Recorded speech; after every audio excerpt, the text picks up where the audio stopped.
امی ایک بات پوچھوں؟ پوچھو. ایک بات بتائیں، جیسے کل طاق رات تھی تو ہوا یہ، میں ویسے ساری نمازیں پڑھ لیتی ہوں ٹائم سے، کل ہی ایسا ہوا کہ میں نے عشاء بھی 12 بجے کے بعد پڑھی ہے. کیوں؟ پتہ نہیں کیا ہوتا ہے، کیا وہ ہے یہ شیطان وہ کرتا ہے، لیکن شیطان تو بنتا ہے رمضانوں میں. لیکن ایک ایسی بات ہے، جنرلی پوچھ رہی ہوں آپ سے، کبھی ایمان کا لیول ہمارا اتنا ہائی ہوا ہوتا ہے، کبھی اتنا لو ہو جاتا ہے کہ اپنے آپ کو پش کرنا پڑ رہا ہوتا ہے کہ نماز پڑھنی ہے. Exactly. کیا کریں؟ یہ ہوتا ہے کہ کیوں ہوتا ہے؟ کہ اللہ تعالیٰ ٹیسٹ لے رہے ہوتے ہیں یہ؟ جی جی جی، مکمل ٹیسٹ ہے. زندگی ہی ٹیسٹ کا نام ہے.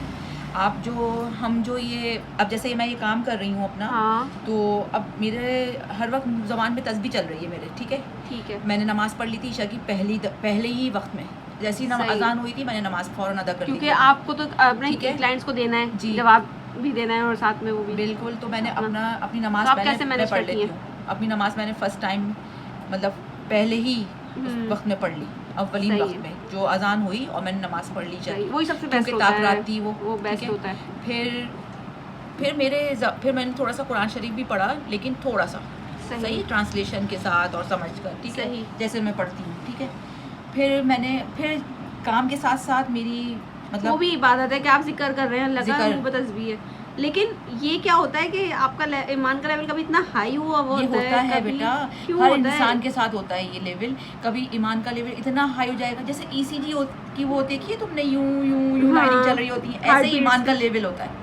اچھا، ایسے ہی ہمارا کبھی کبھار نا نماز پڑھ رہے ہوں گے تو دل چاہے گا ساری، جیسے جو آپ نے دعا بتائی تھی، وہ جب میرا ایمان کا لیول بہت ہائی ہوا جب میں نے یہ سیکھی تھی کہ اللہم اغفر لی وارحمنی واجبرنی، دو سجدوں کے درمیان کی جو دعا ہے، اور میں نے نا وہ بھی سیکھی. ایک اور بات بتاؤں، جب تمہارا ایمان کا لیول ہائی ہو، یہ خود سے انسان کو پتہ چل جاتا ہے. فطری عمل لگتا ہے تو مجھے کوئی، تو تم فوراً جب تمہارا ایمان کا لیول ہائی ہو، فوراً اچھی دعائیں یاد کرنا شروع کرو، فوراً ان کو مانگو، اور قرآن شریف سے قریب ہو جاؤ، زیادہ سے زیادہ قرآن شریف سے قریب ہو. جب تمہارا ایمان، جب تم سمجھو کہ جوش میں ہوں میں اس وقت، ہے نا، کیونکہ ایک دم ڈاؤن ہوتا ہے انسان ایمان کے. کیوں ہوتا ہے یہ ہر ایک کے ساتھ. شیطان فطری ہے، یہ شیطان بھی کو نہیں، یہ ہمارا اندر سے نفس ہمیں پراؤڈ میں ڈال دیتا ہے.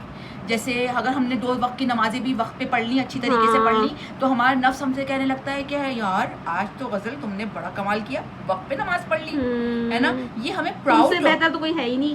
جی، یہ والی بات نہیں کہ میں یہ تو نہیں سمجھتی کہ مجھ سے بہتر، لیکن میں یہ سوچتی ہوں کہ نہیں، یہ پھر جب میں اپنے آپ سے یہ سوچ لیتی ہوں نا کہ میں نے پڑھ لی، میں کون ہوتی ہوں پڑھنے والی؟ مجھے تو اللہ نے توفیق دی.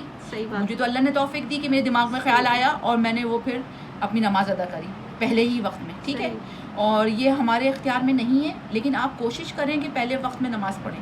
صحیح ہے. اور جب تمہیں فوراً ایمان تمہارا ویسا ہو نا ہائی لیول پر، تو تم دعائیں یاد کرو، قرآن سے قریب ہو جاؤ. میں نے ساری دعائیں جب ہی کی یاد کری ہیں جب مجھے مزہ آ رہا ہوتا ہے نماز جی. اور کبھی کبھار تو ایسا ہوتا ہے کہ آپ کو پتہ ہے کہ ایک اور بات بتاؤں، قرآن شریف آپ جب ترجمے سے پڑھنا شروع کریں گے نا، تو جہاں جہاں اللہ تعالیٰ آپ کو جن آیتوں میں خوشخبریاں سنا رہے ہیں، وہاں آپ کے رونگٹے کھڑے ہونے لگ جائیں گے خود بخود. وہاں آپ دعائیں کرنا شروع کریں اللہ سے کہ یا اللہ اور جہاں جیسے اللہ تعالیٰ خوشخبریاں سنا رہا ہے کہ ہم ان کو یہ نام سے نوازیں گے، ہم ان کو یہ نام سے نوازیں گے، فلاں یہ کرے گا تو میں اس سے نوازوں گا، میں جنت میں اتنے گھر اس کے لیے جنت رہنے کا ٹھکانہ ہے. تو وہاں آپ اللہ تعالیٰ سے یہ دعا کریں، یا اللہ اللہم اجلنا منہم، یعنی کہ یا اللہ جب آپ کو بشارت کی یعنی کہ خوشخبریاں اللہ تعالیٰ ترجمے میں آ رہا ہے نا آپ کے، جہاں جہاں آپ کے رونگٹے کھڑے ہو رہے ہیں، فوراً آپ وہاں پر اللہم اجلنا منہم، یعنی کہ اللہم اجلنا منہم، فوراً یہ دعا کر کے اپنے ماں باپ کے لیے، اپنے بچوں کے لیے، اپنے شوہر کے لیے، ان کے گھر والوں کے لیے، سب کے لیے،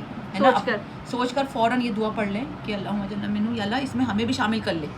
جن بندوں کا تو نے اس میں قرآن میں ذکر کر رہا ہے نا، خوشخبریاں دے رہا ہے جن بندوں کو، اس میں ہمیں شامل کر لے. اللہم اجلنا منہم یعنی کہ اس میں ہمیں شامل کر لے. ٹھیک ہے. اور جہاں اللہ کا عذاب کا ذکر آ رہا ہے، جہاں اللہ تعالیٰ ہمیں ڈرا رہے ہیں رسول پاک صلی اللہ علیہ وسلم کے ذریعے، تو آپ فوراً وہاں پہ استغفار کی کیفیت پیدا کر لیں اپنے اندر. فوراً مطلب آنسو لے آئیں، کسی بھی طریقے سے اپنے آپ کو رونے کی اس پہ لے آئیں کہ یا اللہ استغفر اللہ من، اپنے اوپر سوچ کے لے آئیں کہ ہمارے اوپر یہ اللہ، اور اپنے اوپر رکھ کے قرآن کو ٹیلی کریں، کسی اور کے اوپر ہرگز نہیں. جو شخص اپنے اوپر رکھ کے سوچتا ہے نا بات قرآن کی، جو کہ اللہ تعالیٰ اگر کافرین کے لیے بھی کوئی بات بتا رہا ہے نا، تو آپ یہ سوچیں رک کے کہ اس ٹرانسلیشن میں کہ یہ اللہ تعالیٰ کہیں ایسا میں کرتی تو نہیں ہوں کبھی ہاں۔ ایسا کہیں میں کافروں کی لسٹ میں تو شمار نہیں جاتی ہوں، یہ صرف کافروں کے لیے نہیں ہے قرآن سب یا کے کسی، لیے۔ وہ تمام انسانوں کے لیے صحیح قرآن، ہے۔ ٹھیک ہے؟ چلیں ٹھیک ہے، جزاک اللہ۔